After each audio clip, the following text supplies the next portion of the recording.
आपका स्वागत है आपके अपने चैनल लर्निंग वाइंग में।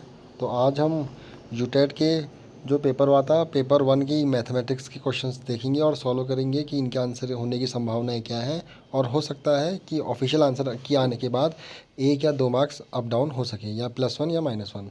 तो चलिए शुरू करते हैं। पहला क्वेश्चन है, if one side of a rectangle is increased by 20%। यदि किसी आयत की एक साइड को 20% बढ़ा देंगे और मतलब लंबाई को 20% बढ़ा देंगे और चौड़ाई को 5% बढ़ा देंगे तो क्षेत्रफल क्या होगा। तो आप जानते हैं कि क्या होगा, 100 × 100 मान लिया पहले लंबाई और चौड़ाई, फिर 120 मान लिया इसको और 95 मान लिया इसको सॉल्व करेंगे तो आपका उत्तर आएगा 126। यानी कि 126 यानी कि पहले आपने 100 माना, वो 126 पे जंप कर गया, तो 91 का उत्तर होगा ऑप्शन नंबर सी 26। दूसरा है 92, इफ़ एक संख्या का 20% 240 है तो इसी संख्या का 120% क्या होगा। इसका उत्तर आएगा 1440। तीसरा है, एक वस्तु को 240 रुपये में बेचने पर व्यक्ति को 10% हानि होती है, अब वह इसे कितने में बेचे जिससे उससे 20% का लाभ हो। तो इसका उत्तर है उत्तर सी 320। आप इसको कर सकते हैं SP = CP × 100/100 plus profit percentage करेंगे, इससे आपका CP निकल जाएगा और उसके बाद आप CP से फिर दोबारा ये फॉर्मूला लगाएंगे और 120 लिखेंगे नीचे, तो 320 आपका उत्तर आ जाएगा। और 94 को वाला क्वेश्चन है कि 20%, 10%, 5% किसके बराबर है। तो 100 - 100 × 100 - D1/100 × 100 - D2/100 × 100 - D3/100 करेंगे तो उत्तर आएगा आपका 31.6। 95 वाला क्वेश्चन है आपका कि किसी वार्षिक चक्रवर्ती ब्याज को 625 2 वर्ष में 676 होते हैं, तो चक्रवर्ती ब्याज A = P 100 + R/100 की पावर n करेंगे तो 676/625 लिखेंगे। 625 होता है 25 का वर्ग, 676 होता है 26 का वर्ग। तो और 2 वर्ष के लिए दिया है तो 26/25 बराबर 100 + R/100 की पावर n लिखेंगे तो वर्ग से 2 टाइम के 2 से वाला वो कट जाएगा। उत्तर आपका आएगा R बराबर 4%। 96 का उत्तर आएगा आपका, माना y का साधारण ब्याज x है तथा z का साधारण ब्याज y है, दोनों स्थितियों में दर प्रतिशत तथा समय समान है, रेट = टाइम बराबर है, तो आपकी कौन सी वैल्यू सही हो सकती है इसमें से। तो ये आपका D y² = xz। बात करते हैं 97 क्वेश्चन की कि 15 रुपये प्रति किलोग्राम वाली चीनी को 20 रुपये प्रति किलोग्राम चीनी के साथ 2:3 में मिलाया जाता है, तो मिश्रण का प्रति किलोग्राम मूल्य क्या होगा। इसका होगा 18, ऑप्शन नंबर बी। एक बैग में 20 पैसे, 50 पैसे, 25 पैसे और 5 पैसे के सिक्के हैं, सबकी संख्या बराबर है और टोटल 40 रुपये हैं, तो प्रत्येक प्रकार के सिक्के कितने होंगे, 40। इसका उत्तर आएगा सी।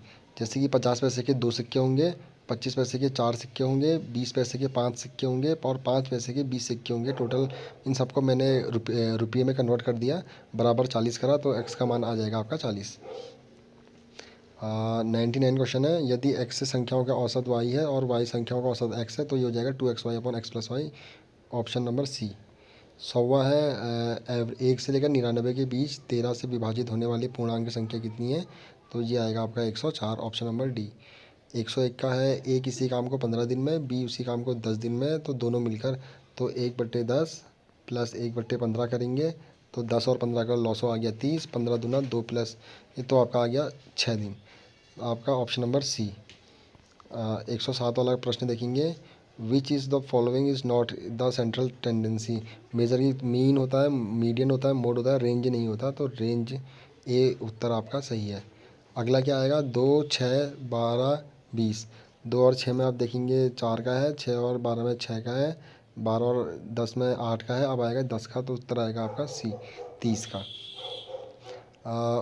त्रिभुज के लिए सदैव सत्य कथन क्या होगा। इसका होगा ऑप्शन नंबर डी, कम से कम 2 कोण सदैव न्यूनतम कोण होने चाहिए। जैसे कि अगर मान लीजिए एक हो जाएगा 70, एक 20 और क्या हो जाएगा 70 90 और एक हो जाएगा 90। हाँ मतलब 2 एंगल आपके हमेशा एक्यूट चाहिए हो सकते हैं कम से कम।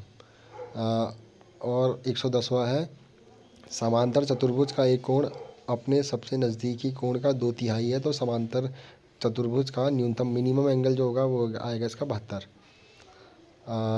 111 है, यदि किसी त्रिभुज की तीनों भुजाओं के मध्य बिंदुओं को मिलाया जाए। एक त्रिभुज है, इन सब के बीच में, इनके सबके बीच का जो मध्य बिंदु है, अगर हम इसको मिलाएंगे ऐसे तो 4 त्रिभुज बनते हैं, जिसमें से प्रत्येक क्या होगा वो होगा ऑप्शन नंबर सी, मूल त्रिभुज के समरूप होंगे। तो ऑप्शन नंबर सी 111 का हो जाएगा। 112 है, एक समबाहु त्रिभुज के अंतः केंद्र, परिकेंद्र तथा लंब केंद्र होते हैं। इसका उत्तर आपका होगा समपाती। 113 का है, इफ सम एंड प्रोडक्ट, यदि दो संख्याओं का योग x प्लस वाई बराबर कितना है 25 है और x गुणा वाई बराबर 144 है, तो उनका अंतर कितना होगा।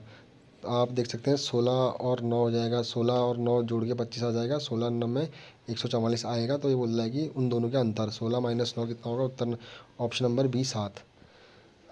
114 है, दिए हुए चित्र में कुल आयतों की संख्या गिनिए। यह प्रश्न जांच करता है, क्या जांच करता है, ये हो सकता है शिक्षार्थी की समझ का। 115 है, गणित में यदि शिक्षक को चक्रवृद्धि ब्याज के बारे में पढ़ाना है तो इसके अधिगम उद्देश्य होंगे ज्ञान, बोध तथा अनुप्रयोग। ऑप्शन नंबर सी। 116 का हो जाएगा, उपचारात्मक शिक्षण को आत्मसातकरण भी कहा जाता है। ये है आपका supervised study, option number B, पर्यवेक्षित अध्ययन। अब बात करते हैं 102 प्रश्न की। यदि 6 व्यक्ति प्रतिदिन 8 घंटे काम करके सप्ताह में 8400 कमाते हैं तो 9 व्यक्ति 6 घंटे कितना करेंगे। तो आप कर सकते हैं M1 इंटू D1 अपॉन जितना रुपये का कमाते हैं R1 कर दीजिए, फिर M2 D2 कर देंगे। इनको सॉल्व करेंगे तो आपको उत्तर आएगा 9450। Option number D. एक टैंकी में 2 पाइप हैं, ए भरता है 2 घंटे में, बी भरता है तीन घंटे में। यदि दोनों को साथ खोलेंगे 1/2 धन 1/3 कर देंगे, यह आएगा आपका 5/6। ये आप उसे उल्टा कर देंगे तो यह आएगा आपका 1 घंटा 12 मिनट। Option number A. 104 का है, एक व्यक्ति ए से बी तक 20 किलोमीटर की घंटे की स्पीड से जाता है, ए तक और बी से ए तक 30 घंटे में आता है, तो उसकी औसत चाल क्या होगी। ये आप कर सकते हैं 2xy upon x plus Y से सॉल्व करेंगे तो आपका उत्तर आ जाएगा 24। ऑप्शन नंबर सी। 105 वाला प्रश्न, 110 मीटर लंबी ट्रेन स्टेशन को 36 किलोमीटर प्रति घंटे, देखिए यहाँ पर को किलोमीटर प्रति घंटा है, यहाँ पर को मीटर है, तो 36 इंटू 5/18 करेंगे तो ये आ जाएगा 10 मीटर प्रति सेकंड इसकी स्पीड आ जाएगी। और टाइम कितना लगेगा, 110 है तो 110/10 बराबर 11 सेकंड में पार कर लेगी। 106 है, एक नाविक धारा की दिशा में 5 मिनट में 1 किलोमीटर चलता है, जबकि धारा के विपरीत 1 घंटे में 6 किलोमीटर, यानी कि x प्लस वाई जाता है वो 12 और x माइनस वाई जाता है वो 6। तो आप x का मान निकाल देंगे, इससे आपका आएगा 9। लेकिन हमें पूछिए धारा की, तो 9 और 3 इसका आंसर आएगा ऑप्शन नंबर ए 3। 106 हो गया। अब हम बात करते हैं 107 से। 107 107 प्रश्न की बात करते हैं। 106 के बाद 107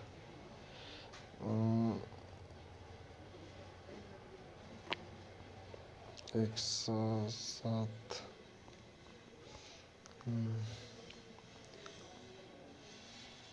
107 भी हो गया। ये कितना था 106। अच्छा ठीक है, ये हमने सॉल्व कर लिया, पहले पेज ऊपर नीचे हो गए हैं। अब हम बात करते हैं 117 की। If a student has learn, यदि एक बच्चे ने सीखा कि सभी वर्ग आयत हैं लेकिन सभी आयत वर्ग नहीं है, तो यह क्या बताता है। ये बताता है ज्यामितीय आकारों तथा चित्रों के अंतर संबंध को समझा है, ज्यामितीय आकारों को ही समझा है। इसका उत्तर देखते हैं क्या होता है ए या बी में से। फ़िलहाल आप ए की ओर जा सकते हैं, फिर देखते हैं ऑफिशियल आंसर की में। 118 है, गणित शिक्षण में सबसे महत्वपूर्ण पहलू क्या है। तो आप जानते हैं कि अवधारणा को समझना। 119 का है, गणित को रुचिकर बनाने के लिए शिक्षक को क्या करना चाहिए। शिक्षक को करना चाहिए केवल वाले तो जितने काट दीजिए। कक्षा में सख्त अनुशासन ना, इनमें से बी की ओर आप जा सकते हैं, पहली खेल कहानी का उपयोग। और लास्ट क्वेश्चन है मैथ्स का, गणित शिक्षण में मूल्यांकन का क्या महत्व है। तो मूल्यांकन का महत्व होता है छात्रों की प्रगति का आकलन, शिक्षण विधि का मूल्यांकन, पाठ्यक्रम में सुधार, उपरोक्त सभी। तो option number D is the right answer. तो ये मैथ्स के आपके हो गए हैं क्वेश्चन। आप देख सकते हैं अभी ऑफिशियल आंसर की में हो सकता है कि +1 या -1 होने ऊपर नीचे होने की संभावनाएं हैं। तो चैनल को सब्सक्राइब करिए, लाइक करिए और जुड़े रहिए नई अपडेट्स से। Thank you.